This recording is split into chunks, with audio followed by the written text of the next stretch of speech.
Lunar Hustle, a science fiction comedy adventure, the Dipole Series, written by Chris Lowry, narrated by Steve Downes. Chapter 1. Relax, ladies, I am here, Tinker announced as he stepped through the airlock. There was no one there to greet him. He took a sniff of the grimy flight suit. 8 days in it, trapped in claustrophobic confines of the ship he loved, the NS-17. Do I offend? Not that he really expected anyone to greet him on the pleasure station. Still, he was a regular, at least as regular as runs would allow. He tried to think of the last time he was there, but it was hard to remember through the moonshine-soaked fog he kept himself in. It just made long, slow hours of space travel more bearable. He had a lot of hours in the ship, his ship. He reached a hand back and patted the hatch, then remembered he needed to secure the airlock. Tinker glanced around to make sure no one was watching and used his body to shield the keypad as he keyed in the security sequence. He then got 10 yards from the ship when he remembered to check for his credit chip. It wasn't in his pocket. Damn it, he grinned. He'll probably forget his head if it wasn't for his neck. He did a wobbly about face, lined up with the airlock and stumbled back to the hatch. He made it inside on the second try, then spent half an hour digging through the chaos that was the cargo hold and a cockpit, searching for the tiny piece of magnetic plastic he earned on his last trip. It wasn't much, but it could buy a couple of hours with a real woman and replenish supplies. He'd have to pick between renewing the replicator menu or fuel, but that was the price he was willing to pay to be wrapped in the arms of a lovely companion. What did I do with that damn thing? He wondered, and caught sight of his reflection in the polished surface of one wall.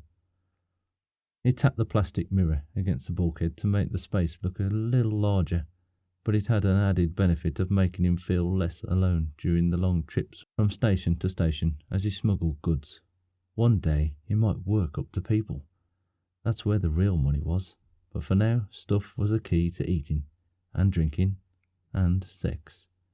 He saw a bulge in his chest pocket and let his fingers explore the square shape. There you are, little bugger, he grinned, and dipped the credit chip out to show the blurry guy staring back at him. He dropped it back in his pocket and decided a celebratory drink was in order, since the buzz was wearing off. Then it was off to see some old friends. Chapter 2. You have some nerve showing up here, you son of a bitch. Tinker put a hand on his lanky chest. Who, me? Yeah, you. The short woman pulled a knife from the flowing sleeve of her gown and placed it on the podium that served as a checkpoint in a Mama Sue's house of pleasure. Tinker tried to remember if he skipped out on the bill last time. He was pretty sure he didn't. In fact, he was pretty sure they made him wait in the elegant foyer for 2 hours for his favourite friend, piled him with cheap rot gut liquor, before she bathed him in a long shower and he passed out. What did I do this time? Her glare melted into a shallow smile. You didn't leave a tip last time. I didn't? How did I get back to my ship then? And who took my credit chip? He almost added, but he didn't want to get kicked out before he had some fun. The host, Sue, was the third madame of the place since he'd started coming here 4 years ago, and so far she was the meanest. Not much understanding for a man who just wanted a little drink and a little loving. Sue was all about business, and her business was making cash.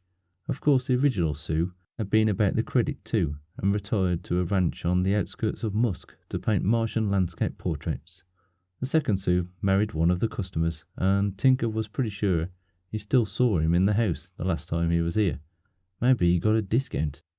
Sue number 3 bounced between a tight smile and a death glare before settling on something in between.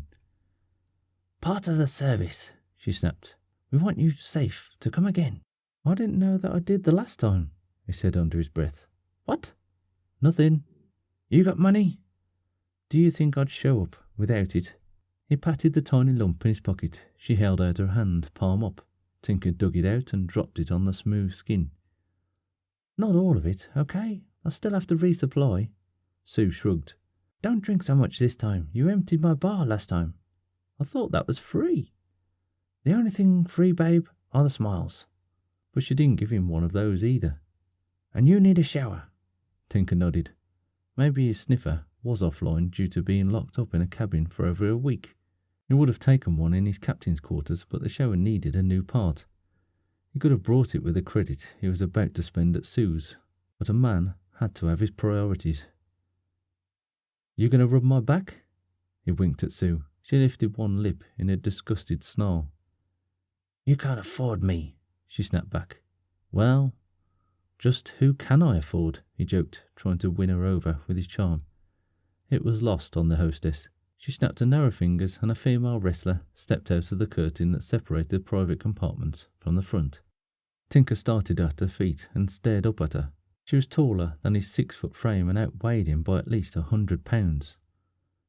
Her hair was buzzed in a pink mohican, and beady eyes studied the pilot with what he feared was a lascivious hunger.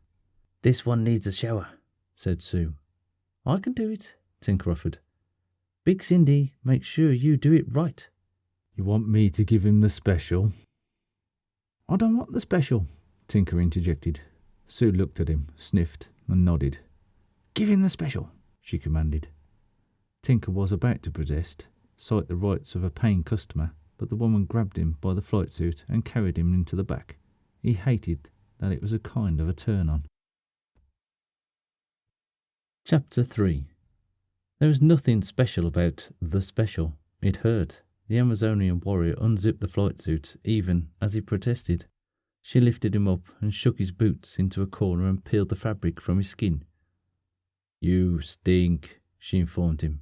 "I've been kind of busy." He covered up his newly exposed nakedness and cowered as she grabbed him under the arms and put him in the shower stall. "I can do it," he protested. "I can do it better," she said, and turned on the needles of ice that passed for cold water. He tried not to scream and bit back most of it. "Toughen up," she grunted and squirted soap into her hand. Her calloused palms dumped it in his hair and proceeded to lather him up. He tried to relax as the water shifted from freezing your balls off to barely tolerable without crying, but the wrestler added what felt like sandpaper to the mix, and glass. She rubbed a rough sponge over his tender bits front and back, and he was pretty sure there was blood leaking down the drain, but was afraid to look. The water finally started to warm up and she turned it off. He watched her reach towards a soft plush robe hanging from a hook, push it aside and then grab a thin cotton shift that might have once been a hospital gown. She grabbed Tinker by the arm and jerked him out of the stall, took a look at his dingus and giggled. "It was cold," he said. She shook her head, towering over him, and manhandled him into the hospital gown. "I'm paying for this," he grumbled as he shivered, feet freezing on the cold metal deck. "You're paying extra for this," the wrestler agreed. "Then how about a little kindness?" he muttered. "Maybe a drink while you're assaulting me, or a rub and tug." He wiggled his eyebrows. She smirked, grabbed him and squeezed. "You sure about that?" He shook his head in slow panic, no sudden movements that might startle her into pulling anything off. "That's what I thought." She grabbed him by the arm and walked him back to the private compartment, where she left him inside, alone. It was a simple affair. Full-size bed against the wall, simple seal hatch to afford some privacy, silks on the walls. He also noted the cameras, which he hadn't seen before, tiny black eyes that stared from the corner by the door. A girl stepped through and pulled the hatch closed behind her. She wore a silk bathrobe, flowing along her long, muscular legs, and smiled at Tinker. "I heard you got the special. Don't I look it? And survived." She bit her bottom lip and stared at the hospital gown. "Impressive." "You're making me blush," said Tinker. "I haven't met you before." "I'm new. Sue thought we should get acquainted." Tinker nodded. "I'm ready to acquaint. I haven't acquainted in a long time, so—" He shrugged. "I hear that a lot," said the woman. "I'm Boo. Like a ghost." "Exactly." She smiled and sat next to him on the bed. Tinker forgot about the cold shower and all the raw bits as the warmth from her leg hit his. He leaned over to nibble her neck, since most of the women here don't like to be kissed. He learned that the hard way. Worse treatment than the shower. Boo pushed him back. "Not too fast," she said. "I want you to get your money's worth."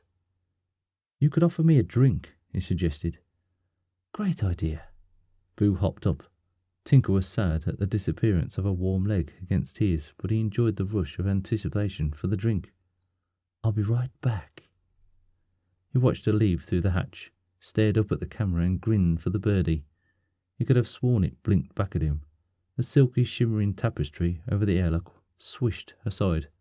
Another woman stepped through, watching her over his shoulder as she did. "Hey," Tinker perked up. "I can't pay for the double because I need some supplies, but if you're willing to give me a buy one get one free, I'm all aboard." She looked at him, tears in her eyes. I didn't mean to hurt your feelings," he stuttered. I was just kidding." He cleared his throat. "Well, I wasn't kidding, because, if you wanted to join in, I'm not going to say no, because I'm not an idiot." "All appearances to the contrary," she snapped and stared at the camera. "Huh?" "I meant you appear to be an idiot, yet I'm told you know how to fly." "I'm a pilot," he stuttered in confusion. "You're not here to double my pleasure?" "Don't have much time," said the woman, as she moved to stand over him. She held out a credit chip. "I've heard you are for hire, and I want to hire you." Tinker looked at the piece of magnetized plastic in his hand, and back at the woman. She was average height, pretty but plain, jet black hair, narrow eyes that hinted at Asian ancestry. "I've never been paid for sex before," he told her, "but I'll try to give you your money's worth." He folded back the cheap cotton gown to give her an eyeful of the goods she just bought, at least for the next half hour. She snorted. "You guys keep it cold in here," he said, "and the gorgeous lady of wrestling violated me in the shower." "They're going to turn the camera back on," said the woman. "I want to hire you to find my sister." "Not for sex?" He curled up his eyebrows in confusion. She stared at his crotch for a moment. "I don't think anyone is paying for that," she said, "but the rumour is you're pretty good as a flyer." "I am an excellent pilot," he repeated, as if he'd said the phrase 1,000 times. "And you haven't been caught?" "Caught what?" "Good. That's the attitude we need if we're going to do this." "I'm serious," said Tinker. "Caught doing what?" "You smuggle, right?" "What are you, a cop?" "I don't have the time for this." She looked over her shoulder and then bent down to take his face in her hands. "I need you to rescue my sister. She's been kidnapped by a guy who is obsessed with her." "How am I supposed to do that?" "I don't know," said the woman, "but figure it out." "I mean, I don't know you, lady, and I just fly the ship. I'm not a bounty hunter or anything." "There's enough on there to hire a hunter or a PI." She indicated the chip and started backing towards the door. "I'm paying you to smuggle her back here." She slipped through the curtain and left him staring at the billowing silk with a frown. He jumped when she ducked her head back in. "And don't tell anyone about it. If Sue knows I was trying to bring her back, she'd kill us both. All of us." Then she disappeared again. Tinker held up the credit chip for a minute and closed it in his palm just as the lens flickered back to life with a wink. "Who the hell was that?" The curtains parted and Jade slipped back in. "Who were you talking to?" She held out a small glass, which he took and drained in one quick swallow. "You guys have ghosts in here?" he asked. She climbed on top of him and ran her fingers through his hair. "I think ghosts cost extra," she purred. The curtain whisked aside again and the wrestler was back. Tinker thought she looked even more pissed than during the shower he would never forget. "Sue wants to see you," she growled. Jade slipped off and shoved him towards the door. "What about?" But as he looked back, Jade waved goodbye. He kept his fist closed around the chip and tried to keep up as a giantess hauled him down the corridor. Chapter 4. Tinker struggled to keep up with the Amazonian woman as she dragged him down the corridor. She gripped him by the bicep on one arm, keeping him high enough just so the tips of his toes could brush the deck. "Easy, easy," he advised, his alcohol befuddled mind trying to shunt the blood from its previous destination back into his head so he could figure out what was going on. "Sue wants you," the big woman said again. "Look, I like being popular with the ladies, but you're damaging the merchandise." He tripped as he dragged his feet and tried to reassert control. Big Cindy just picked him, tossed him over her shoulder and carried him into the foyer. She set him down in front of Sue, and it took a moment for Tinker to get his bearings. The bodyguard's grapefruit-sized shoulder had cinched his tender bits and ground them against her skin. It was a breathtaking feeling. Literally, you couldn't breathe for a few moments and blinked away popping blue flashes that danced in front of your eyes while the madam stared at him. "This the guy?" she asked. "You tell me," Tinker asked. "I was in the middle of something when you brought me up here." Sue pointed behind him. Tinker turned around and found two goons glaring down at him. He wasn't a short man, but there seemed to be an overabundance of large people in employment of the pleasure house and whoever these two belonged to. He started to miss the comfort of his solo time on his ship. "That ain't him," said the one on the left. "It ain't?" the right one repeated. "I'm not," Tinker confirmed to them and to Sue. "What's this about?" "We're looking for somebody," said Lefty. "We're looking," Righty repeated. "I got that, fellas. The whole drag me up here by the scruff of my balls thing was a dead giveaway." "Watch your mouth," Lefty growled. "There are ladies present." "Watch it. Front of the ladies," Righty added. Tinker blinked. "These guys." He tossed a thumb over his shoulder to take in both Sue and Cindy. "Ladies of the night. Well, one was. I don't know about the big one. Not my type, really. But you two are welcome to take a shot at her. What do you go for, hon? Do you charge by the pound?" Sue pulled her knife out of her sleeve. Lefty didn't like it, so he pulled a blaster from the small of his back. Righty took one look at his partner and repeated what he did. "Hold on now. Wait." Tinker held up his hands. "I just run my mouth when I get nervous. Nobody needs to get hurt." "What makes you nervous?" asked Lefty. "You nervous?" Righty took initiative and pointed his small blaster at Tinker. He needn't bother.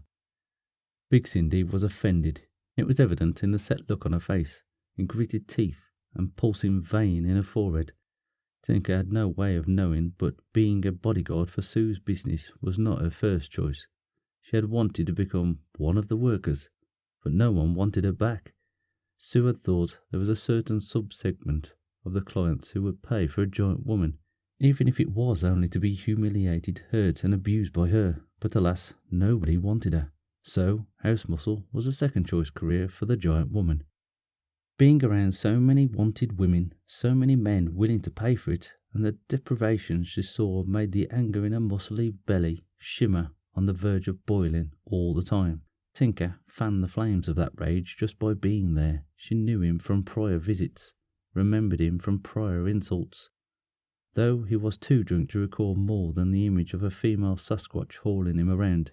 He didn't even think of her taking him back to his ship the last time he got drunk and passed out. Big Cindy felt that rage creep up her cheek in a crimson blush. She heard the pounding of her heart in her ears, and like a kettle reaching its boiling point, she bellowed a scream of rage, hurt and pain into the short, unaccented wall of the foyer. It scared Righty so much he flinched, pulled the trigger on his blaster and shot Sue. Then Cindy charged. She punched Tinker in an uppercut and sent him falling into an empty bulkhead wall. The giant woman grabbed Righty by the wrist and slung him into Lefty. They both went down in a tangle of limbs and curses. She quieted them with 2 stomps to the face and then went back to check on Sue. Tinker groaned as he pulled himself off the deck. The thin gown covering him was ripped in half, offering little way in protection or covering. He just tried to adjust to make it do and watched as Cindy bent over the prone body of her madame, put 2 meaty fingers in her neck and bellowed again. This was one noise of pain, loss and anguish. She turned to glare at Tinker and just the sight of it made his chin hurt. He clenched the credit chip even tighter and ran through the hatch before she could hit him again. Chapter 5.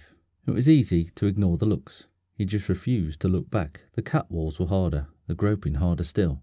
He had wondered if folks might think he was a crazy man running half naked through the crowded corridors of the hub on his way to the docking berth. If they thought he was insane, they weren't scared to acknowledge him with their whistles and pinches or slaps on the bottom. But what really rubbed him the wrong way was no one bothered to ask if he needed help. 1 million people floated on a hub in space, and not one person offered assistance or even to reach out to the pros, the peace resource officers that patrolled the space station between Earth and Mars. He made it to his ship and didn't bother to hide the code as he keyed in the sequence and fell through the hatch before it was open all the way. He locked and closed it and plopped on the bench that ran the length of one wall on the back. The madame was dead, some goons were knocked out, and even though he wasn't the guy they were looking for, he bet they would start now, unless Big Cindy killed them with the face stomps. He sat up and tried to replay it in his mind. Did she kick them hard enough to kill, or just knock them out? What if she was angry at the loss of Sue, she took it out on them? Or worse, what if she thought it was Tinker's fault and she was stomping her way down the corridor now, hunting for his ship? That thought galvanised him into action. He jumped up, slipped on a shirt that dropped to the floor and crashed to the hull plates in an explosion of air. Groaning, he climbed up again. Need to clean this place up. He rubbed his bruised shoulder as he made his way to the cockpit. 3 steps in, he realised the credit chip that had been clenched in his fist was not loose in the fall. He spent 10 minutes searching through a pile of clothes, cast-off containers of food and emptied liquor flasks, looking for it, and finally found it on the bench where he had laid it down before falling. Always the last place, he muttered, and finally made it to the cockpit to collapse into the pilot's seat. The cabin was tight, 2 chairs forward with a control console between them and a third seat folded from the wall behind the co-pilot's seat. If he had a navigator, that's where she would sit. But he didn't need one, he thought. He plugged in the credit chip to check the amount and typed with one hand, fishing for a full flask with the other. He found one, twisted off the cap and relaxed with a long gulp as the console pulled up the data on the chip. There was no money, just enough for fuel and supplies to replace what he had left behind at Sue's place of pleasure. Damn it, he sighed. The trip there was a complete waste. Not only was he out of credits, but he had no pleasure from the visit. What he had walked away with was, well, he wasn't sure. Maybe he could blame the bruised shoulder on Big Cindy. Certainly the bruised ego and the humiliating trip from the hub back to the NS-17. But he'd rather have had the whole dip your wick experience. Damn it, he blew out his lips. I really liked that place too. Though his last couple of experiences there were subpar. What with the whole getting drunk and passing out last time, and this time being party to a killing, he wasn't sure other visits were excellent. The trouble was, he had been very busy smuggling, and trying to remember what happened at Sue's was sort of foggy. Had he ever actually partaken of the pleasures of that particular palace? He took another long sip as frustration set in. Tinker tried to count up on one hand the number of times he thought he had been, but the number kept getting lost because he had been a couple of times just to drink, or drank while he was there since they offered, and he didn't want to be a poor guest. Another sip, and he gave up. The pilot just decided that was going to round up to 100 and say that the last 2 times were a bust. Who knows, maybe if he mentioned it when he went back, they'd toss him a freebie and make up for the 2 times he paid and came up empty. That would mean going back. He stared at the credit number on the screen. He'll probably need to go back, he reasoned. Let Big Cindy calm down, let her cool off, and he could get her side of what happened after he left, and find out who the goons worked for, because whoever that was, he didn't want to be on the wrong side of them. As a smuggler, he took a lot of work from a lot of people, the gangs that controlled shipments in space. Not just the black market stuff that colonists paid extra to get, but legit food and medical supplies. It all went through the fingers of the men who employed him, and since he was a freelance operator, any one of them could hire him, or not hire him, which meant no food, no fuel, and no loving. That made him sad, and he fought down a wave of self-pity. It wasn't even his fault this happened. He wondered why the numbers on the screen were getting a little blurry. He was just out trying to have a good time and blow some of the money he had earned with a good time, and Sue dragged him into something. Those guys couldn't have been looking for him because he was out in space. They even said that. Then they shot her, or somehow she got shot, and now he was sitting here with money on a card. There were other pleasure houses that he knew, one in the Japanese sector he'd always wanted to try. He took 2 long slugs to empty the flask, set it down on the floor and leaned up to do a careful hunt and peck on the keyboard since the screen was shimmering a little. He keyed in a fuel order to fill up the NS-17 and watched the credit number slip down. Then an embedded image popped up on the screen, a message coded onto the chip. It freaked him out a little because he didn't expect it, and he tried to catch up with what the picture of the woman was saying. "You've accepted my money, so our contract is sealed. You have a window to find my sister and help her get back to me." "Contract?" he slurred. He pressed some more buttons, but the image disappeared. He tried to jab it back into existence so he could ask some more questions, but the pecking on the keyboard turned into a banging on the hull. He kept going when he stopped, and Tinker stared back to the cargo hold as the pounding echo sounded through the ship. He made 2 swipes at the console to get the outside camera working, but missed both times. Then he decided to go take a look for himself and probably yell at them for making so much noise. What was their freaking rush? Chapter 6. Big Cindy stood on the other side of the hatch as it folded open, with the strange woman who stole into his session on the other side of her. She glared at Tinker as he stood in the opening, then covered her nose and had to take a step back when the smell hit her. "You got another dead body in there," she gagged. "I didn't shoot Sue," he slurred back. Big Cindy reached up and grabbed him by the tattered hospital gown and dragged him out of the ship. "That's still a tender subject with me," she growled into his face. "And you made me a tender subject." He stood up as straight as he could and managed to make it look just shy of dignified. Big Cindy's eyes grew as hard as tiny pieces of flint. Tinker decided to extend an olive branch. "I was there, you know," he said, trying to sound contrite and sad at the same time. "She didn't deserve that, but those guys got what they deserved. You know what I mean?" He turned to the woman and squinted. "I just saw you in my console. Then you agreed to the contract. Look, lady, I was just trying to get some fuel for my ship and—" "You're not going anywhere," said Big Cindy. "I'm not?" "Those 2 guys were looking for her sister and you agreed to find her, according to the data contract." "But that's what I'm trying to tell you. I didn't sign anything." "You took credit from the account." "Yeah, but that's what you owed me for my coitus interruptions." He smiled, pleased at himself for the clever turn of phrase. "You think that's funny?" Big Cindy was still growling. He guessed she was funneling her grief into rage. Some people did that. Some turned to food, some turned to drink. "I don't think it's a ha-ha funny," he said. "I think it sounds like an entertainment show. Some dating show where cameras go on dates with people. I saw something like that on Mars." "Well, I've got video of you talking," said Big Cindy. "And if I want, I can get a video of you shooting those guys that showed up our front door." "I didn't shoot them," they said. "You think that matters? Who are gangs going to believe? A drunk or whatever their eyes show them?" "That's blackmail." "That's what we do," said Jade, "and you entered a contract." Tinker muttered under his breath and grumbled. "I'm not a bounty hunter." He tried one last tact. "Then go find one," said Big Cindy. "If those 2 were looking for Jinx, then we need to hurry." "Jinx?" "My sister," said Jade. "Jinx and Jade." She nodded.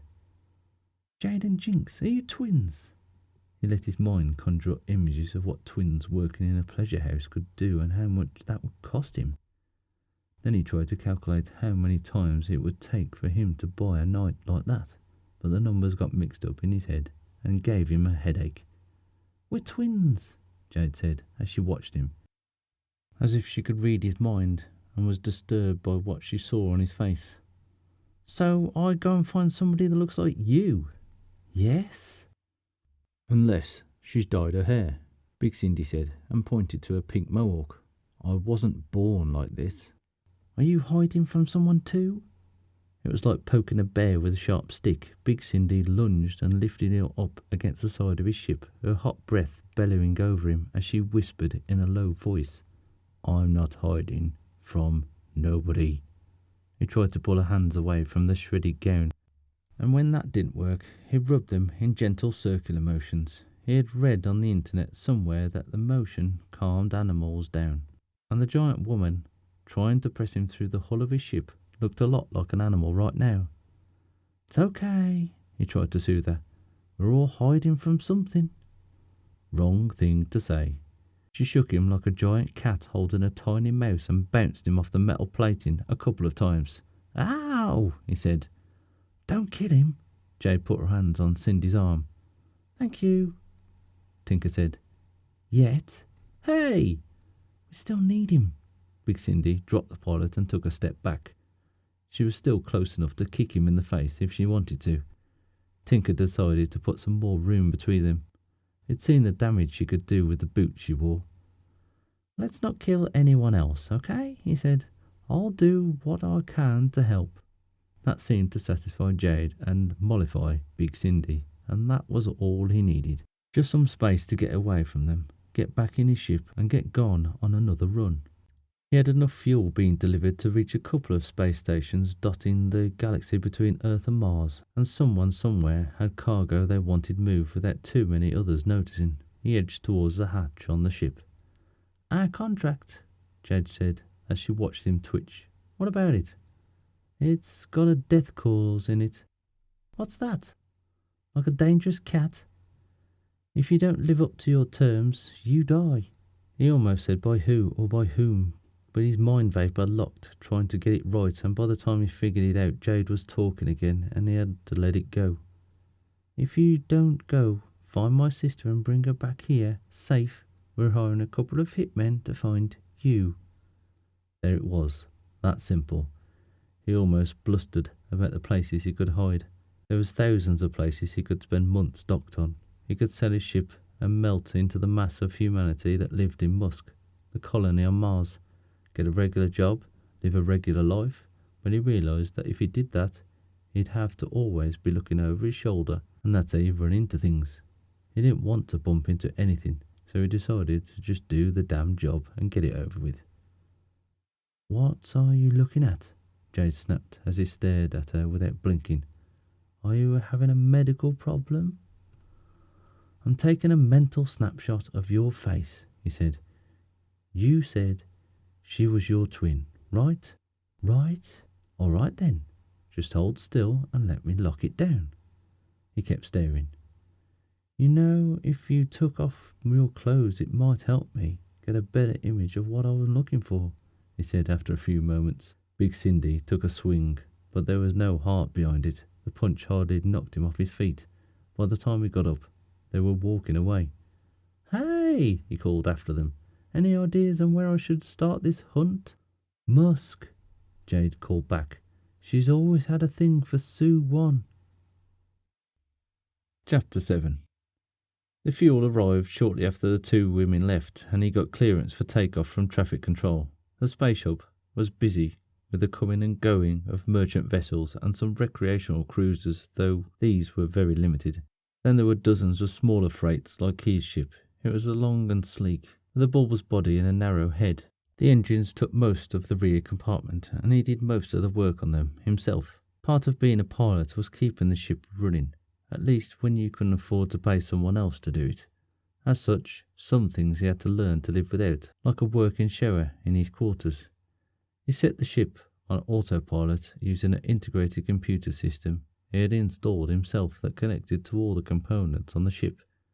The guy he brought the program from said to be careful with it and described a dozen firewalls and redundancies to prevent an unauthorized takeover of the ship, but so far no one had been close enough or lucky enough to try. Tinker had made his way through the cargo hold and opened the door to his quarters. They were cramped and Spartan, a narrow cot on one wall, a desk on the other, with a private lavatory off to the side. His pride and joy perched on the bed, a copper cylinder with tubing that ran in a pigtail corkscrew from the top and ended in a giant gallon container. There were 8 more lined up on the floor next to it. He walked over, turned a spigot and dripped the collection from last night's batch into the jar. When it was full, he turned off the spigot and locked down the gallon container, replacing it with a fresh empty. Then he checked the other components, adding mash and yeast into the giant pot and checking the heating element that made the magic happen. Satisfied it was all in working order, he rummaged through the desk and filled a half-dozen flasks from one of the older bottles that had aged on the floor. He carried them back to the cockpit, depositing 2 in the cargo hold in designated areas that only he was aware of. Then he plopped into the pilot's seat, checked to make sure he was on course, and sat back to enjoy some of his homebrew for the rest of the journey. It burned going down, and he let out a yell, part appreciation, part joy of just being alone in space in his own ship. He'd been to Mars hundreds of times, and this journey from the last space hub to the planet's surface would take several hours, enough time to enjoy a couple of drinks and to get ready for what was about to happen. Chapter 8. Humanity was about to happen. He hated it. The landing was smooth, at least to his alcohol-strained hands, and if he scraped the sides of the ship a little bit, it was okay. The NS-17 didn't have a paint job, so a couple of scrapes wouldn't hurt her. He connected with the dockmaster via the wireless and paid his docking fee from the credit chip, then mapped out a plan in his head. Musk was the first colony on Mars and the largest. Finding one person in the 50 million people on the planet wasn't going to be easy. Lucky for him, he had a place to start. But before he went to Sue's retirement villa, or whatever she called it, he wanted to visit a pub. Sure, he'd had a couple of drinks, or 6, on the way down to the Red Planet, but Tinker wanted to make sure he had up-to-the-minute intelligence of who he was going to see. The Sue that Aid remembered was a shrewd older woman with a keen eye for detail and a memory like a steel trap. She would have never let him leave without being satisfied, he muttered, feeling a little sorry for himself that he didn't get a love time he'd paid for. The Sue he remembered, old Sue, was a stickler for customer service. And what was he if he was not a customer? A good customer who paid twice and got nothing for it? Except party to a murder, or 2. That thought sobered him up as he locked up the ship and meandered across the dock towards the magnetic trains. Musk was built on a giant circle under a dome. The train lines ran like spokes on a wheel out from the central location and covered dozens of miles as the city expanded. There was a giant overarching dome that protected the main city of Musk, but hundreds of smaller domes dotted the landscape, some the work of miners and farmers, others like small towns and villages that popped up around a particular piece of lucky ground. Tinker was heading to the red light district. Every place he had been in space had one. Some more than one. The original space hub had over 100 different countries represented in the expanse of tubes and metal constructions, each with their own version of the vice-laden portions of their section. He had to visit a lot of them. Musk had a particular smell of its own. He breathed in the recirculated air as he made his way on one of the floating magnetic train cars and found a seat. No one stared this time, even though the wrinkled flight suit he had rummaged off the crowded floor had grease stains in the creases and grime on the elbows. It earned a couple of judgment sniffs, but that was it. The train whisked him away from the landing pads and towards the centre of town. From there, the red light district was just a short hike away, which gave him time to plan out his next move. First, he was going to get a drink. The thing about being in space in your own ship is just how easy it is to get used to being alone. There were lots of people in Musk, and Tinker hated it. "I like a different kind of press the flesh," he muttered in his seat as they approached the terminus. That earned him some of the stares he expected, but really, what could the good citizens expect of him, he wondered. If they spent as much time in the void as he did, they might talk to themselves too. And it wasn't because he was a drunk either. He hadn't had a sip the whole trip from the landing pad, had he? Nope, it was a city that was driving him a little crazy. Crazier, he grinned. A mother with a small child got up and moved further away from where he was sitting. Tinker glanced around to make sure he wasn't in danger from whatever they were scared of, and was glad to see that people at his end of the car were starting to thin out. It would make departing so much easier. Once the train stopped, he stepped onto the platform and followed his gut towards the pub. Never pick the first one you come to, he thought.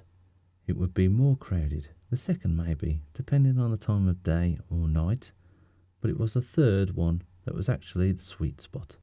He found it easy enough, under a neon sign that said, "The Sweet Spot." "If that's not the universe talking to me, I don't know what is," said Tinker as he pushed through the doors. Chapter 9. It took a moment for his eyes to adjust to the dim interior. It wasn't crowded inside. There were 3 men at the bar, tough-looking roughnecks still in their work gear after a shift in the oil fields. A minuscule female bartender floated on hover skates as she ran a towel through bar glasses, staying busy to remove imaginary dust, but close enough to answer a call for another round if needed. There were 2 others at the far end of the bar, one large man with scarred features who watched him as soon as he walked through the door. The other, larger still, hunched over a drink with his back to the door. "What can I get you?" the lady bartender called out with a raspy voice. "Something cold, darling." Tinker smiled and slid her a credit chip. "We've got a lot of cold." She stared at the chip for a second. "Gonna have to be more specific." He almost ordered whiskey, but decided he was on the clock and needed his wits about him once he had made it to Sue's. So he ordered a beer instead. The cute bartender slid a sweating glass of amber brew in front of him and ignored his wink with practised ease. Tinker took a sip of the weak concoction, more like flavoured water to his taste, and turned to study the other occupants of the pub. The big one was still staring at him, the other still hunched over his glass, and the 3 workers absorbed in a story designed to impress the barkeep with his physical prowess. Tinker shifted his glass in a toast to the man giving him a serious eyeball and took another sip. "Help your friend," the man called out across the room. That got the roughneck's attention. "Not today, Gerald," the bartender shouted from the bar. "It's not me this time, I swear." Gerald stood up. He topped out a head taller than Tinker, with ham-sized fists that slammed into the tabletop. "This guy won't stop staring at me since he came through the door." "My eyes were just adjusting," Tinker said. "I didn't mean to offend." "But I was." Gerald grabbed the table and scooted it aside. "You did." Tinker glanced at the bartender with a look that screamed, "Are you going to do something about this?" Her look said, "You're on your own, dead meat." The roughnecks held their drinks and got ready to watch the show, while the guy with his back to the room kept it that way. "Then let me say I'm sorry." Tinker tried to think of a way to extract himself. Wrong bar, wrong time, wrong everything. "Okay, let me buy you another round. Hell, I'll buy everybody another round." The roughnecks murmured their approval, but Gerald shook his head. "You think you can bribe me?" He stalked across the room towards Tinker. "I wasn't trying to bribe you, mate. I was buying you a drink." "You're trying to buy me. Do I look like a slave to you?" Tinker glanced around again and calculated his chances of making the door. The guy was too close now, within a swipe of those long arms. But if he could just find a distraction, something to take his mind off Tinker for just a moment, he could make a run for it. What does a slave look like? Is that even legal? I thought they outlawed slavery when the authorities stopped bringing workers up to build the rails. What about you fellas? You know anything about the slaves? Tinker tried to bring the oil workers in on the conversation. They shook their heads. Nope, no help there. "Are you messing with me?" Gerald got in Tinker's face and belched.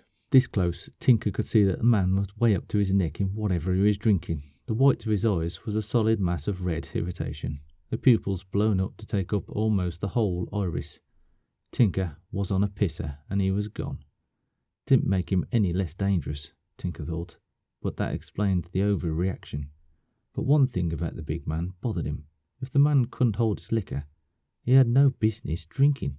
Tinker himself was trying to ride a buzz now, coming down from the hooch he made in his captain's quarters, and his interloper was harsh in his mellow. Him and the weak beer they were serving in here. "What are you freaking looking at?" Gerald's breath hovered over him like a warm fog, full of stench and despair. Tinker was glad he didn't smoke, because they would have gone up in a fireball if the wind washed over an open flame. Now he was starting to get a little frustrated. "Why is a bra singular and panties plural?" he asked Gerald. The big man glared as he tried to work out the riddle in his head. "What? How about you, love?" Tinker called over his shoulder to the bartender. "You know the answer? Do you wear panties?" "Leave me out of this," she called back. "What do you think, mate? Think she's on a commando behind the bar?" "Want to make a bet?" Tinker waggled his eyebrows. A scarlet plume blossomed up Gerald's neck, coloured his cheeks like a temperature gauge. "That's my girlfriend," he bellowed. "We broke up, Gerald," she yelled back. Gerald yanked Tinker by the jumpsuit and jerked him up from the bar. "It's gonna be like that," Tinker decided to yell. He smashed the glass against Gerald's temple and readied his feet to catch himself as he landed. What he couldn't figure out was why he was flying through the air upside down and what that crashing sound was. Then it hit him. Gerald's table smashed underneath the flailing pilot as he crashed to the ground in an explosion of formica and splinters. "Ouch!" he groaned and tried to make it to his feet. Gerald stalked over, grabbed him by the cloth at the scruff of his neck and bunched around the waist. He sent Tinker reeling across the room in a staggering, wild trajectory that bounced his shoulder off the wood underneath the edge of the bar and left him watching starbursts dance in front of his eyes. Someone kept screaming. He realised it was him. And the bartender, yelling for Gerald to cool it, to calm down. "Yeah, man, relax," Tinker said as he used the edge of the bar to help him up. Gerald sent a punt for his face, but lucky for Tinker, vertigo decided to assist because as he stood, he kept going and fell sideways. Gerald's foot slammed into the granite bar with a loud crunch of breaking bones. He hopped around on one leg, holding his wounded foot and howling. Tinker tried to get up again, spinning on the floor. His leg got in Gerald's way and knocked him over sideways. The giant man lost his balance and fell into the cracked edge of the bar his foot had just smashed. His head bounced off the rock with an echoing thump that left Gerald on the floor in a widening pool of blood. "Gerald!" the small bartender cried. Tinker used a stool to get up and hold everything steady while the room stopped spinning. He watched the three roughnecks kneel around the fallen man to check on him, and decided he needed to sit too. Maybe they would check on him when they were done. He'd hit the wall pretty hard. Tinker stumbled backwards and collapsed into a chair opposite the man hunched over his drink. "Are you all right?" the man asked in the calmest voice Tinker had ever heard. He took a sip of beer and set the glass back down. "He hit pretty hard." "I think the wall hit you. He just give you a toss," the man answered. "Yeah, guess you're right." Tinker checked the goose egg on the back of his head, where he bounced it off the wood under the bar. "Think he's hurt?" The man shrugged. Tinker noticed the uniform as his eyes stopped shivering in his skull, and the room came back to focus. "You some kind of cop?" "Prison guard," the man said, and slid the glass across the table towards Tinker. He took a drink and passed it back.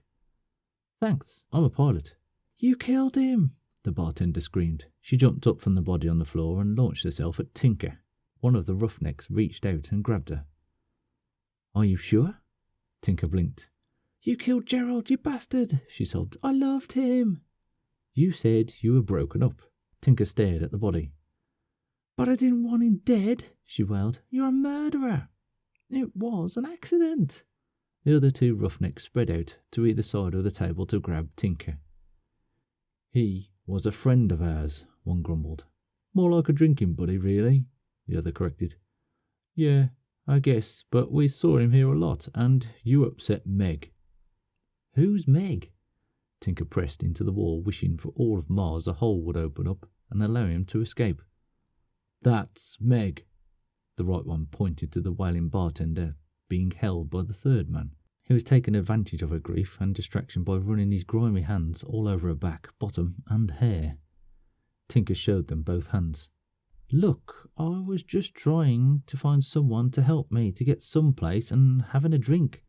That guy started it." "You were eyeballing him," the roughnecks closed in. "I couldn't see him." Tinker tried to push further into the unyielding wall. "It was an accident." The prison guard stood up. "He was on the floor and the man tripped," said the guard. "This doesn't concern you," one of the roughnecks said. The prison guard picked up his drink and stepped out of the way. "I didn't want to spill my drink," he said as he moved to the bar and set the glass down. "You heard of frontier justice?" The man on the left grabbed Tinker and yanked him out of his seat. "It's an eye for an eye out here," said the other. Tinker flailed in their arms, but the two men gripped tight and lifted him off the ground. "What do you want to do with him?" "String him up." "I don't want to be hanged," Tinker whimpered. "No rope." can't hang him then, the second man argued. You could just let me go, Tinker suggested. Shoot him. No gun. Poison. We could just make him drink to death. Meg fought her way out of the third man's roaming hands. I've got a knife, she screamed and ducked behind the bar. Tinker fought harder, but the two men just lifted him a little higher. A little help here, Tinker called out to the guard who stood at the bar watching. The man shrugged. Meg jumped out with a paring knife she used to cut fruit up. Lemon juice glistened off the dull tip. That's not a knife, the third roughneck guffawed. It's all I've got. The two holding Tinker glanced at each other again. Well, guess we'll have to do it. Hold him down. They dragged the pilot to the bar and laid him on top of it. Get his legs, the right one said as Tinker kicked and squealed. The third man threw himself across the lower part of the pilot's shifting body and held him down. Get it in there, girl, the roughneck told Meg. She approached with the knife and held it in front of her, blade tip pointed at Tinker's throat. I've never killed a man before, she gulped. It's easy, the roughneck advised. Just do it quick, so you don't think about it. She stepped closer. The roughneck slapped a hand over Tinker's mouth to quiet his screams. The pilot bucked even harder. Meg pointed the blade and leaned in. There, right there. Just jab it in. I can't. She dropped the knife and backed up. Do it. Do it for Gerald, the man snapped. I can't. I don't want to be a killer too, she sobbed. Fine, I'll do it. The third roughneck let go of Tinker's legs and bent over for the knife. The pilot lashed out with the boot and caught him on the side of his head. The roughneck crashed into his buddy on the side of the bar and they ploughed into the prison guard as he took a drink. Beer sloshed over the side of the glass and spilled down his uniform. Get him! The roughneck screamed as they scrambled to hold Tinker down and finish killing him. I just washed this, the prison guard sighed. Then he moved, or at least Tinker thought he did. 1 second, the men were struggling to hold him down. The next, there were 3 heaps of broken bones quivering on the floor. The prison guard stood at the bar wiping the front of his shirt with a clean bar towel. What did you do? Tinker sat up and stared in wide-eyed wonder. They slipped, said the guard. Meg screamed. She ran at the man's back, recovered knife raised to slam it between the shoulder blades. Tinker lashed out with his foot, hooked her ankle, and sent her sprawling. She fetched up against the side of the bar, knife stabbed into her palm, and screamed. Thanks, said the prison guard. I still owe you. Tinker hopped off the bar and stared at what once were men. What is it? Martial art? It's a pronoun. What you did? No. The guard finished his beer. The word. He started walking towards the door. Hey, what's your name? Tinker called after him. Bat, the man said without turning. I owe you, Bat, I mean it, Tinker said. You need something, you find me. I always repay favours. The man called Bat acknowledged him with a small wave and let in a wash of light as he disappeared through the door. Tinker took a look around at the 4 dead men from the bar fight and the wailing woman whimpering against the counter. He decided it would be better to be somewhere else in case someone came along and tried to pin it all on him. So he made a beeline for the door and slipped out into the street. Chapter 10. Tinker stepped outside and blinked in the searing sunlight. He glanced around and didn't see the prison guard. Must be magic, he thought. Magic ninja. He heard a siren blaring in the distance, the familiar woo-woo bouncing off the close-packed printed buildings, and decided he would be better served being elsewhere. A short walk carried him to another pub, with a crowd gathering outside to check on the commotion up the street. Tinker decided it would be easier to be part of the curious group than a man walking away from a bunch of blood, broken bones, and at least 1 dead body, not to mention assault with a fruit knife. The peace resource officers might not want his version of a story, that the woman fell on her own blade while trying to stab him, or sorting it out would take too much time, and he would rather just find Sue and complete the errand he was running for Jade, and get back into space. Less than a day on the ground, and he was beginning to feel the itch. His mum called it wanderlust when he was a kid, being raised in Musk. Head in the stars, she would complain. His dad just used his fists instead of talking. Tinker would agree. He had his head in the stars. Always had. Always would. He loved flying, loved the freedom of the open lanes, the sound of engine humming under his bottom as he strapped into the pilot's seat. He loved having his own ship and was proud of earning it all himself. So what most of the credit came from ill-gotten gains. All the official channels brought to the Red Planet were the bare essentials for survival. But the citizens of Musk and the space stations all had wants and needs that went beyond basic survival. Tinker just wanted a small slice of the action, and as long as he kept his head down, it worked out. A little here, a little there, and he had enough to buy a ship, and then select whatever cargo he wanted to haul. Booze. Sure, carrying it right into the Japanese sector of the space hub. Trade it for a dozen passengers who wanted a quick trip to Musk with no official records. He had it covered. Grab a load of Martian red potatoes, then drop them off in the Saracen and exchange it for spice to deliver to the Chinese sector. The spice must flow, he hummed. A little off the top always stayed behind, a rainy day fund if he needed it. Spice could be sold. Potatoes made excellent mash for his still and people. Well, let's just say some of the ladies were extremely grateful for the trip. Tinker smiled as he bellied up to the bar. What's going on out there? A rotund man with a handlebar moustache offered a pudgy smile. Trouble, said Tinker. Starts with a T that rhymes with a D, and it stands for a drink. The man had a name tag on his black vest that said Ted. Ted chuckled a polite amount of time and set a glass in front of Tinker. What kind of trouble? The whiskey kind, he selected. Technically, he wasn't supposed to mix brown and white booze in his belly. It did a number on his stomach acid, but the excitement before had raised his metabolism, so he bet he'd burn it off and it would be okay. Ted whipped up a bottle in one smooth motion, topped off the glass and made it vanish again, all while smiling at Tinker. Crap! He felt his pockets. The smile dropped off Ted's face. You can't pay. I can't pay. I left my credit back at... Tinker glanced at the crowd. As soon as he looked back at the bar, the glass was gone, and so was Ted's demeanour. Get out of here, bum. I'm not a bum, I swear, Tinker said. I've got the credit. Then, where is it? It's just... Tinker trailed off. Damn it. Get out of here. Tinker pushed off the bar. I'll be glad when this day is over. Stop mooching off hard-working people, Ted advised. You know what, Ted? Shove it up your porthole. I'm working my ass off and I keep getting the shaft. Ted glared. Porthole? Yeah, you know, your exhaust pipe. Ted's moustache bristled. Tinker got prepared for a fight, tensing his muscles and watching to see which fist Ted threw across the bar first. So he was surprised when the man laughed. You mean blow it out my ass? Yeah, Tinker shrugged. Porthole. I like that. I'm going to steal it. Hey, Mick, he called out across the room. Blow it out your porthole. And up yours, Ted, Mick shouted back. Don't steal it, said Tinker. You can have that for a drink. Ted nodded and the full glass reappeared on the bar top. Just the one. Then, get out.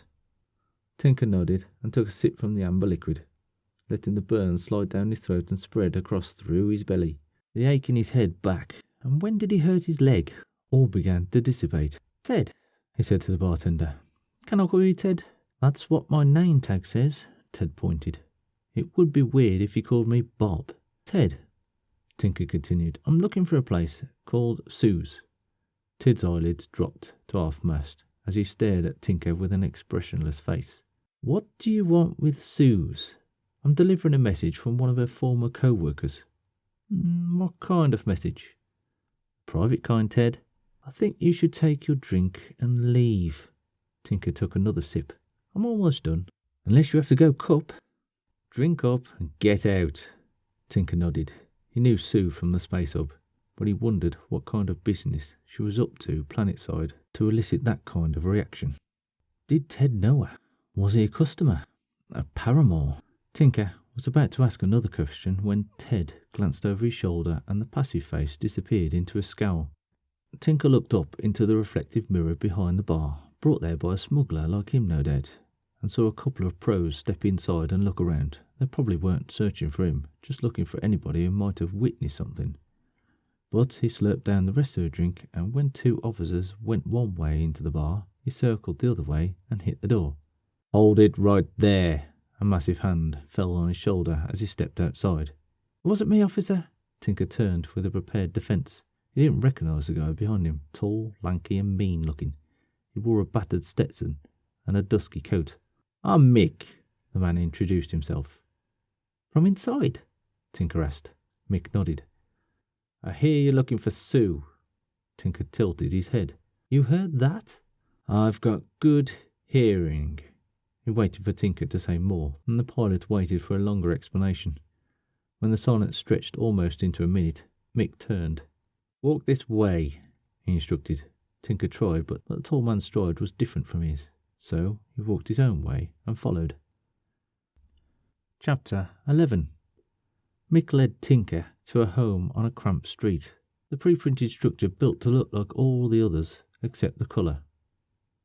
"The mix of dye with the cement," said Mick. Tinker guessed he elected himself tour guide, though he had grown up in a similar structure in a neighbourhood far away from this one.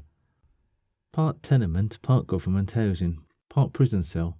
Almost all the public housing on Mars looked exactly the same. He supposed that was the printer's responsibility. He'd seen one work once. A giant machine squatted over a bare plot and printed a home in less than 24 hours. The printers were brought to the Red Planet in pieces and assembled on the ground. As far as he knew, every structure on the surface was printed except where people had cobbled together sheds or shelters from cast-off materials. There were several on this street, though none blocked the walkway or the doorway that led into the second floor. Mick opened a thick metal door to a large common room. Tinker could see several doorways bathed in shadows along the walls, but his eyes were drawn to a massive table that dominated the room. A figure sat at the head of the table, more dominating than any piece of furniture. Sue did not look like Tinker remembered. She looked worse. To say the years had not been kind would be an understatement. It would be better to say someone sliced her cheeks with a knife and threw acid on her face. "Try not to throw up," she said in a hoarse voice he found familiar. "You look different." Then she cackled, and he time-travelled back to the first time he dropped his pants in front of her for the all-over body inspection she gave newbies. She'd laughed then, too. "Sue," he said, "good to see you." "You still lie." She smiled, though it only worked on half her cheek. He could see it in her eyes, though. "You like my new look?" He swallowed. Sue liked to test folks, and sometimes the wrong answer ended up in a swift kick in the balls. She wasn't close enough to do it herself, but Mick was, and he had on pointed cowboy boots that would do some real damage. "I wouldn't pay for it," said Tinker, "unless you looked the other way." "And there wasn't a mirror." She kept on smiling, and he relaxed a little. He still kept a hand in his pocket just in case he had to block a kick, though. "Mick says you're looking for me. You know I'm out of that line of work, right?" Tinker shrugged. "You try to get out and they pull you back in?" "Something like that. What do you want, Tinker? Not many make it out here these days, and those who do, not many leave." He couldn't tell if it was a warning. It sounded like a warning, and if it was, it planned a shiver to shimmy up his spine, because with her scarred features, it was creepy as hell. But it could just have been a statement of fact, a statement that was as creepy as a threat. "I'm looking for a girl named Jinx," he said. Mick reacted. He wasn't sure if Sue could. "Who sent you?" Her voice was low and laced with gravel, and he could tell that this was a warning. "Her sister." Then Jabe stepped out from a shadow-filled doorway and joined Sue by the head of the table. It might have been Jinx. Tinker was trying to remember if the woman told her they were twins, but he couldn't recall much as a giant woman with pink hair and an alcohol-befuddled shower. He was pretty sure he and the giant woman made sweet love in the shower, because why else would he be so sore down in his man bits? And then he shivered a little. The giant woman wasn't his normal type. "Was that for me?" Sue grinned. He guessed she liked shocking her guests. Reconstructive surgery could do wonders with damage like that. He worked with other pilots who lived through fiery crashes and came out more handsome than they went in. So Sue kept the look for a purpose. I met you on the station, Tinker stuttered. My sister, Jinx confirmed. She gave you a credit chip. Tinker nodded. And you accepted the contract? He nodded again. It seemed like the only response. May I have the chip, please? This twin sister was politer than her sister. He hated to disappoint her. I lost it. Sue sat up in her chair, all pretense of a smile gone. You lost it? Where? Jinx snapped. I got in a bar fight. Tinker indicated his wrinkled jumpsuit and a myriad collection of bangs, bruises and scrapes that lined his face and head. Is that what the pros were looking for? Mick said from beside him. Tinker jumped. He didn't expect the cowboys to be so close. I guess, he shrugged. People got hurt. That's what happens when people go against me. Sue's eyes sparkled a little bit, but the smile remained hidden. Jinx turned to her with worry in her eye. What are we going to do? How did you lose the chip? Sue asked Tinker. I bought a drink, some roughnecks started a fight, I finished it and left the chip on the counter. Sue turned to Mick. Would the pros have picked it up? He shrugged. Depends on the scene. They'd lock it down first, then try to find witnesses. He turned to Tinker. Someone die? The pilot shrugged. I can't be responsible for what happens when I get mad. Don't try the tough guy act with me, Mick said. You weren't in there alone. Some other guy came out first. You were watching me. My sister said you were coming. Jinx worried the side of her pretty little lips. But we thought you would have had the credit chip with you. Tinker shrugged again.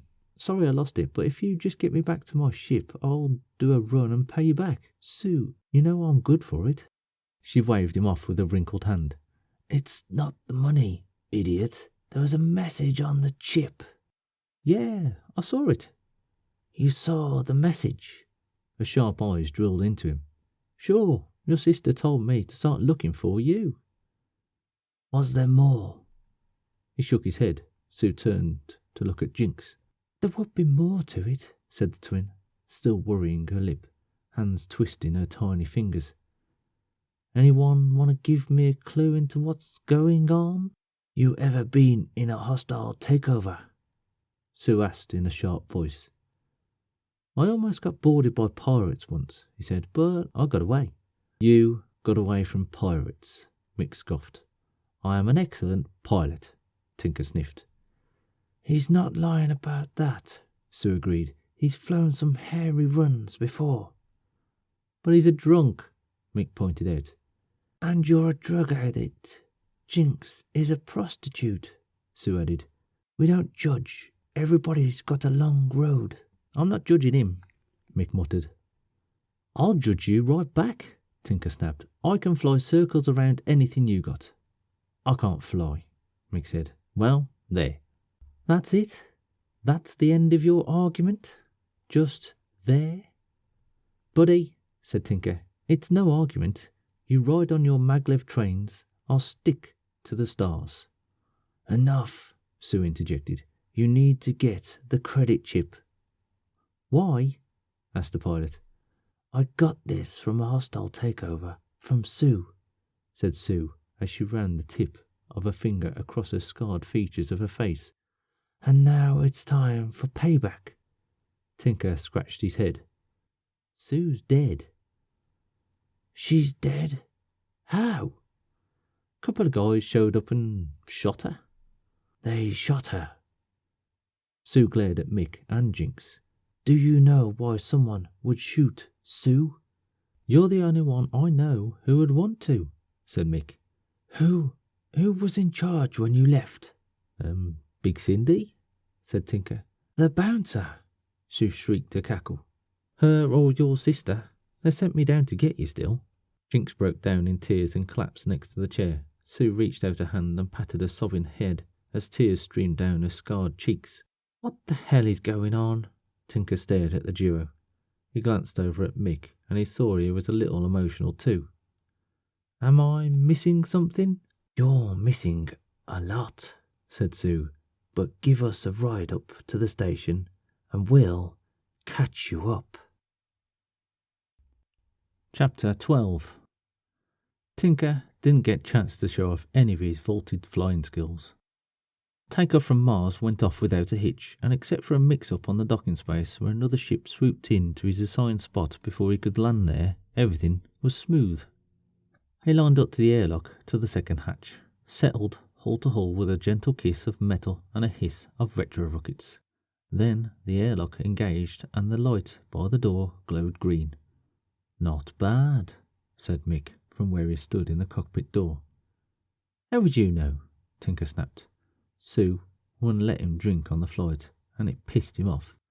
What kind of passenger thought they could tell the pilot what to do? "I'm the pilot," he muttered under his breath. "Airlock's engaged. You're good to go."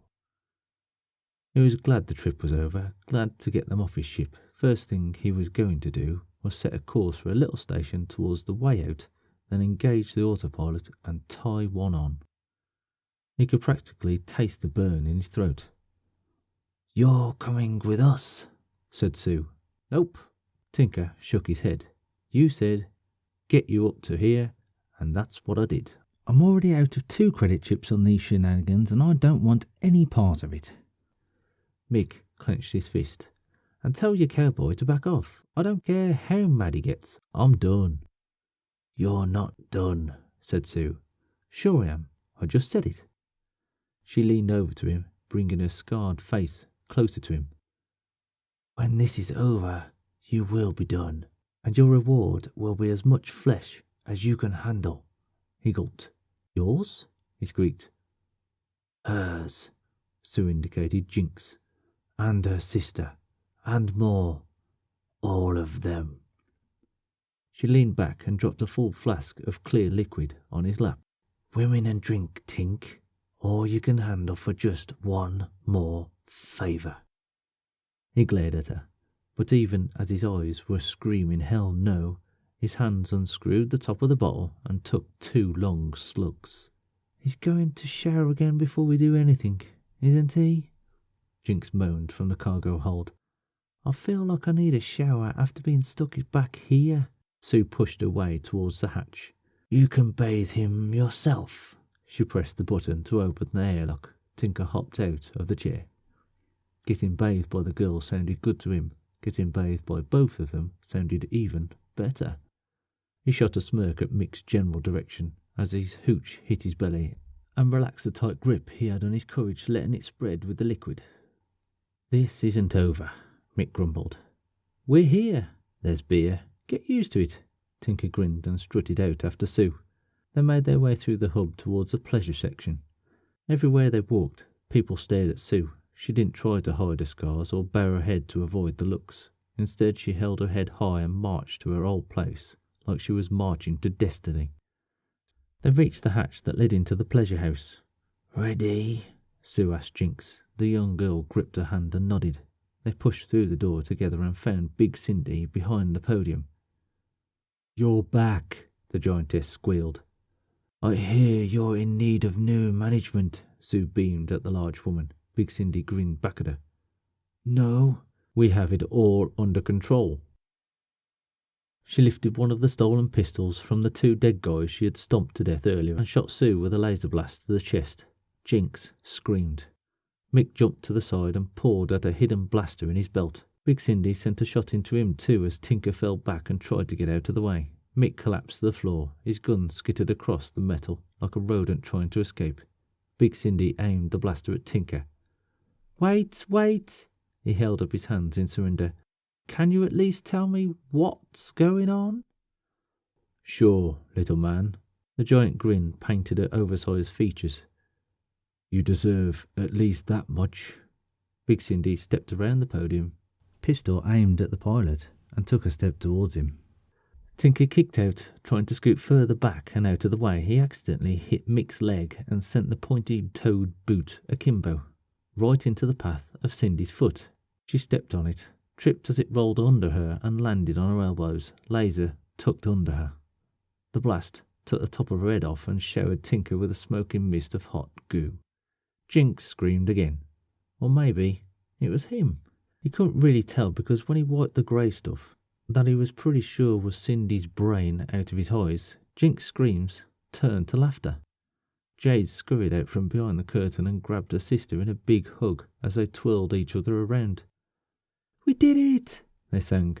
"That didn't go according to plan." Jade shoved the massive corpse of Big Cindy to one side, spilling more smoking goo on the metal deck.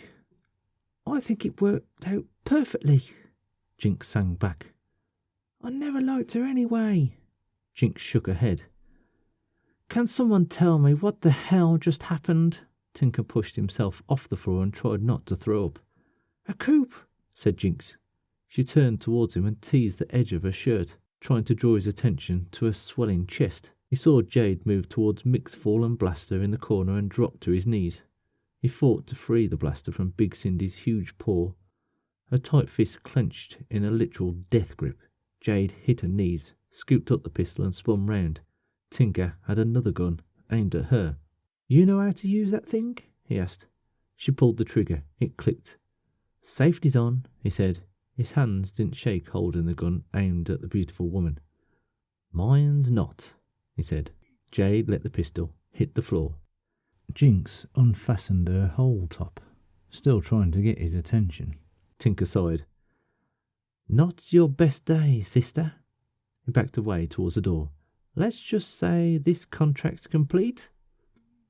"You're just going to let him get away?" Jinx pouted. "He's right," said Jade. "He held up his end of the contract." She stood and moved behind the podium. "We'll hold up ours." "But he saw what we did." Jinx tried one more tactic. "He saw us get what was owed to us." Jade snarled. "We earned it." Tinker lowered his pistol as he reached the door. "Hey, pilot!" Jade called to him. He looked up as she tossed his credit chip across the room. He caught it with one hand. "She never ran it, so all your money's there." Tinker dropped the credit chip in the pocket of his flight suit, but kept the gun by his side. "Guess we're all paid up then," he said. "You come back and see us next time you're on the station." Jade winked. Tinker felt a surge in his groin at the hint of the danger it promised. "Any chance of getting the two of you in the shower to wash this off?" "Honey," Jade giggled, "there's not enough credit in the galaxy." Chapter 13. He shoved his way into an open pub and worked through the tight crowd to the back of the room and the wash facilities. He saw the damage from smoke brains drying on his face and tried not to gag as he cleaned it off in the sink. It would have to do until he could do a proper shower, but what he needed first was a drink. He shouldered his way to the bar, ordered a whiskey and kept control of the credit chip, making sure it made it back into his pocket. There were too many people around, too much noise, and he hated it. Just one drink, and he was heading to space. Just him and his still, and whatever adventure waited. He took a sip of the whiskey and somebody jostled his elbow, spilling it on him. "Hey, buddy," he snapped. "Why don't you watch what the hell you're doing?" "Why don't you make me?" The man dressed in a work togs snapped back and cocked a fist to throw a punch. The hand wrapped around his face and slammed him to the ground where he didn't move. "Remember me?" The prison guard from another pub stood in front of him. Tinker swallowed the rest of his glass. "Yep," he wheezed as the whiskey lit a fire in his throat. Then he saw the most beautiful woman he had ever seen in his life. Curly dark hair, over large dark eyes, a figure like Greek goddess, the kind of woman men went to war over and for. She stared at the prison guard with a cross between annoyance and fear. After a moment he remembered to breathe. "Yeah," he stuttered, "I remember you." "I need a favour," said the guard. "I'm Bat, and I want to hire you." Tinker took the outstretched hand and gulped at the strength of his grip. He was sure the man was being very careful of shaking the pirate's hand, deliberate, delicate almost. "I'm your man, mate. I owe you one." "You might want to wash the brains out of your hair first," said Bat. He pointed to the table. "Meet us over there." Tinker watched them walk away. All right, he really just watched the woman, but he didn't care. She was so much more interesting to look at than the prison guard escorting her. Tinker quirked up his eyebrows and made his way to the bathroom. Why would he be escorting her through the pub? Was she a prisoner? And what did he want with the pilot? Still, he thought as he pushed through the bathroom door to do a second round of cleaning. It was a job, and he could use the credit. A shower on his ship wasn't going to fix itself.